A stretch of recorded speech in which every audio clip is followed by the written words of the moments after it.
Ay kişi, əlinə bu boyda sənin fürsət düşür.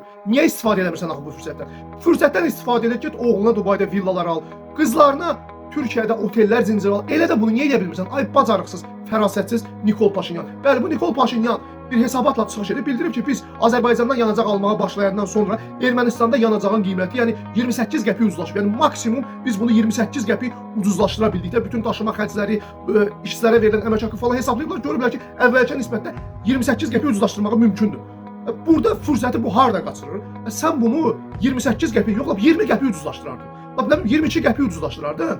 O qalan 8 qəpik, 6 qəpik də hər litrdə sən cibivə endirsəydin, milyonlarla, 100 milyonlarla gəlir əldə edərdin. Və bu gəlir hesabına da gedib övladlarına mal mülk alardın. Bəli, bax, bacarmırsan da bunu. Niyə eləmirsən? Bax, bizimkilərə bax, örgəndə. Bax, bu dəqiqə Azərbaycan da sizə yanacaq satmağa başlayandan sonra bizim ölkəmizdə gəlir əldə etməyə başlayıb. Yəni, əvvəl biz 4-5 ölkəyə yanacaq satırdıq. İndi siz növbətçisiniz. Sizə yanacaq satırıq və bizim belə gəlirlərimiz artır ölkə olaraq. Amma bu insanlarımızın güzaranda qəti olaraq öz əksini tapmır.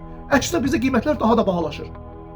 Mən ümumiyyətlə Nikol Paşinyan sənin qədər Cənubi Qafqazda idarəçi görməmişdim. Yox, elə sənin qədər bir idarəçi də Əbülfəz Elçibəy. Yəni adam özünə, ailəsinə gün ağlamırdı. Elçibəy oturub gözləyirdi ki, bu adam nə vaxt maaş alacaq, gedib qızına ayaqqabı alsın.